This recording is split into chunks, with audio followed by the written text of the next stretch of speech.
Dans cette question, on nous demande d'étudier l'équation tangente x est égale à x et de montrer qu'il existe une unique solution sur l'intervalle npi moins pi sur 2, npi plus pi sur 2. Alors j'ai ici dessiné le graphe de tangente qui est périodique de période pi et on veut résoudre l'équation tangente x égale x, c'est-à-dire trouver les points d'intersection entre le graphe de la fonction tangente x en rouge et l'équation et la droite d'équation y est égale à x. Donc voilà ici les deux premiers points d'intersection. Alors pour cela, on va étudier la fonction f de x est égal à tangente x moins x et on va l'étudier sur un intervalle fixé, l'intervalle in, qui est cet intervalle-là, npi moins pi sur 2, npi plus pi sur 2. Donc je fixe une valeur de n. Alors sur cet intervalle, f y est continu, dérivable. Et donc, je vais pouvoir faire une étude classique de la fonction. Je calcule la dérivée de f. Donc, la dérivée de tangente, c'est 1 plus tangente au carré de x. Et la dérivée de x, c'est 1. Ce qui fait donc que c'est tangente carré x. Alors, c'est une fonction qui est tout le temps positive ou nulle et qui, en plus, ne s'annule qu'en un seul point, qui est le point ici, npi.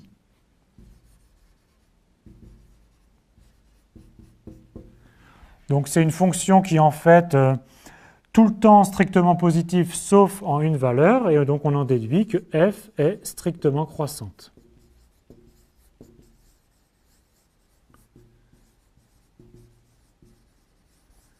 Donc sur notre intervalle d'étude in. Alors maintenant on va calculer la limite de f à gauche de notre intervalle, donc en npi moins pi sur 2. Donc x tend vers npi moins pi sur 2 et tangente x tend vers moins l'infini. Et donc la limite, c'est moins l'infini. Donc ça, c'est-à-dire sur la gauche de notre intervalle, c'est-à-dire en npi moins pi sur 2. Et quand maintenant x tend vers npi plus pi sur 2, alors, bien sûr, x tend vers npi plus pi sur 2 et tangente x tend vers plus l'infini.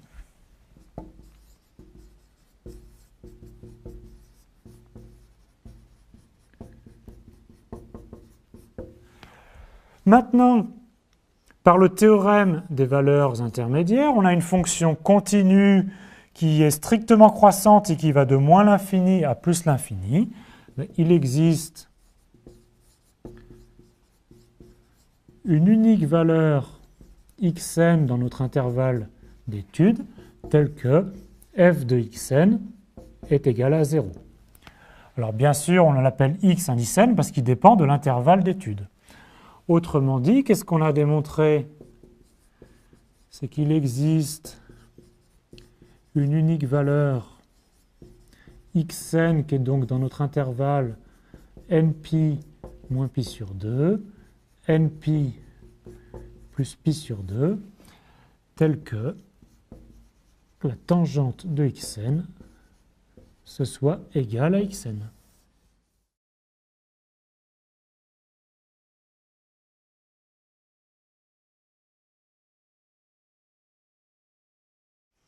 On nous demande maintenant d'obtenir une relation entre xn et arctangente de xn.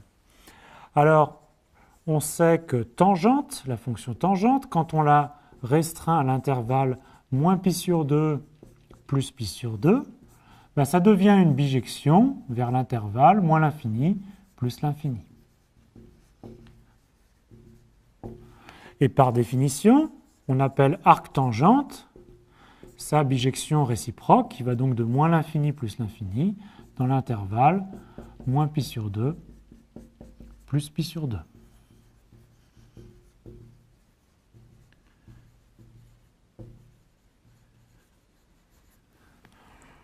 Donc, quand on se place sur ces intervalles, dire que c'est une bijection de façon pragmatique, ça veut dire que si on veut résoudre l'équation tangente x est égale à y, c'est équivalent à résoudre l'équation x est égal à arctangente de y. Mais alors, si x n'est pas dans le bon intervalle, moins pi sur 2 plus pi sur 2, à ce moment-là, il faut faire très attention. On a des problèmes, cette formule n'est plus là, et il faut se ramener à cet intervalle pour pouvoir appliquer cette formule. Alors c'est exactement le problème qu'on a ici. On sait que xn appartient à l'intervalle in, qui est l'intervalle npi moins pi sur 2, npi plus pi sur 2. Et donc, pour se ramener au bon intervalle, je dois retirer npi, et à ce moment-là, on est bien dans l'intervalle moins pi sur 2 plus pi sur 2. Alors, comment a été défini xn? On sait qu'on a choisi xn de sorte qu'il vérifiait l'équation tangente de xn est égale à xn. Mais la fonction tangente est une fonction périodique de période pi, donc tangente de xn, c'est tangente de xn moins npi, puisque je retire un multiple de pi. Alors maintenant, on souhaite calculer arctangente de xn. Ben, on vient de voir que xn, c'était la tangente de quelque chose. Donc je remplace xn par tangente de xn moins npi. Mais maintenant, on est sur le bon intervalle. Ceci, c'est bien dans l'intervalle moins pi sur 2 plus pi sur 2. Donc, arctangente de tangente x est égal à x. Et donc, ceci est exactement égal à xn moins npi. Alors, il ne reste plus qu'à conclure. On a trouvé notre relation qui relie arctangente de xn et xn. Et donc, je peux écrire de cette forme-là, c'est que arctangente de xn plus npi est égal à mon point xn. Donc voici la relation qui relie xn et arctangente de xn.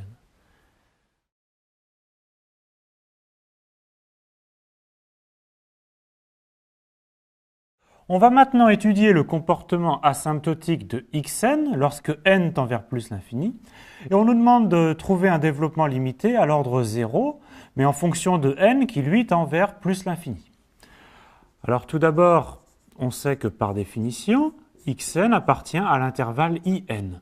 Et in, c'est l'intervalle npi moins pi sur 2, npi plus pi sur 2.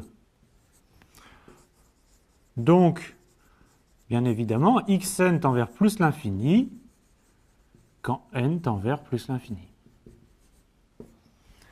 Donc on a déjà une idée du comportement de xn. Alors pour en avoir un peu plus de détails, on va avoir besoin de la relation suivante qui relie arctangente x et arctangente 1 sur x. Arctangente x plus arctangente 1 sur x est en fait une fonction constante de x qui vaut pi sur 2 pour x positif. Alors on obtient facilement cette égalité en dérivant cette expression, en montrant que la dérivée est nulle, et donc c'est une fonction constante et il ne reste plus qu'à trouver la constante. Alors qu'est-ce que ça donne pour nous? Ben, ça nous donne que arctangente de xn plus arctangente de 1 sur xn, donc les xn, quand n tend vers plus l'infini, sont des nombres positifs. Donc ceci vaut pi sur 2. Mais on a vu que xn tend vers plus l'infini. Donc ça veut dire que 1 sur xn tend vers 0. Donc qu'est-ce que ça nous donne? On sait que xn, c'est arctangente de xn plus npi. d'après la relation qu'on a trouvée dans la question précédente. Je remplace arctangente de xn par l'expression que je déduis de cette égalité, ce qui fait que c'est arctangente pi sur 2 moins arctangente de 1 sur xn plus npi. Mais j'ai dit que 1 sur xn tendait vers 0. Donc ici, 1 sur xn tend vers 0, et donc arctangente de 1 sur xn est une fonction, une suite qui tend vers 0. Donc on en déduit quoi? Que xn, c'est d'abord npi,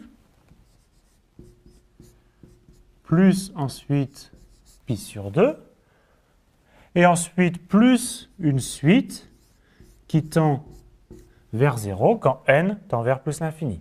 Je vous rappelle que petit o de 1 désigne exactement une suite qui tend vers 0 quand n tend vers plus l'infini. Et donc on a maintenant bien obtenu notre développement asymptotique à l'ordre 0 de xn lorsque n tend vers plus l'infini.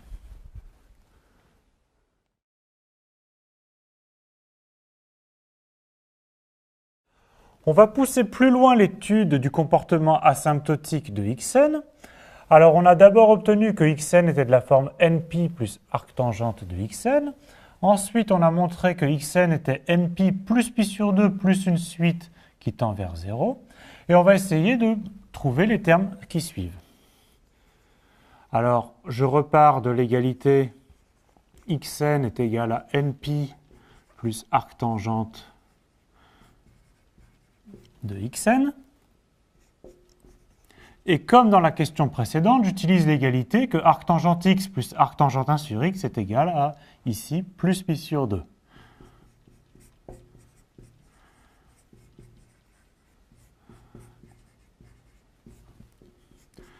Donc le point clé va se dérouler maintenant. C'est que je vais remplacer xn qui est ici par le développement que j'ai obtenu dans la question précédente. Donc 1 sur xn devient maintenant 1 sur cette expression npi plus pi sur 2 plus petit o de 1. Alors pour continuer mon développement, je vais utiliser que arctangente de u, son développement limité c'est u, plus il n'y a pas de terme carré, et donc plus petit o de u au carré. Donc ici, mon u, c'est tout ce que j'ai dans ma parenthèse, et donc je remplace arctangente u par u.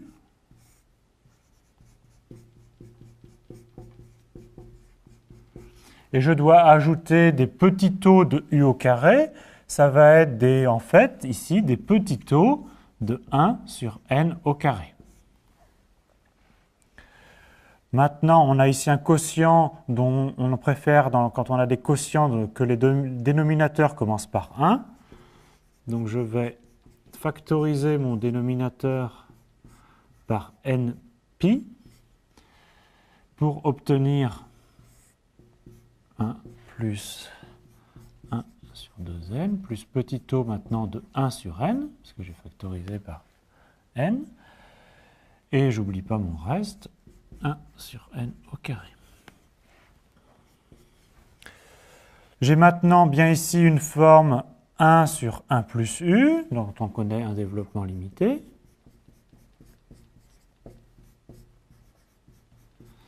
Et donc le développement limité de 1 sur 1 plus u, c'est 1 moins u.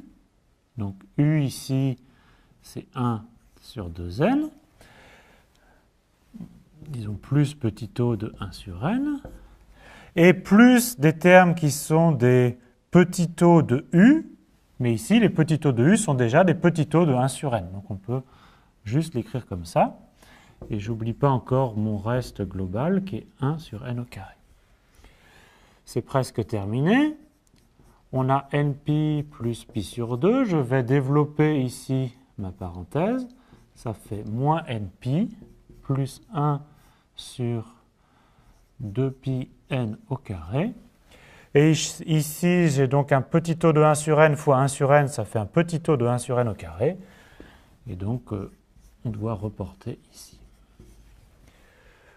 On a bien trouvé qu'une expression de xn en fonction de n, d'une constante, de terme 1 sur n et de terme 1 sur n au carré, on a fait bien un développement limité de xn à l'ordre 2. Et donc, on a trouvé que xn, le terme qui domine, c'est npi. Le terme suivant, c'est la constante pi sur 2. Et si on veut avoir des informations plus précises, on a en fait les deux termes suivants.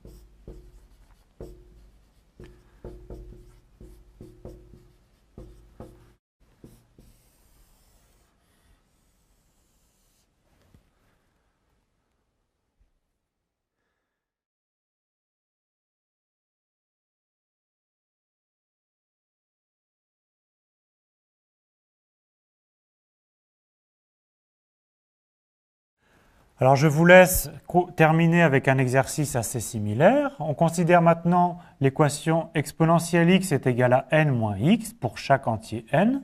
Et il s'agit de montrer qu'on a une seule solution xn. On veut étudier le comportement asymptotique de xn. Alors il s'agit d'abord de montrer que xn, disons, tend vers plus l'infini comme log de n, plus quelque chose qui tend vers 0. Et ensuite, on veut obtenir le terme d'après, c'est log de n moins log de n sur n.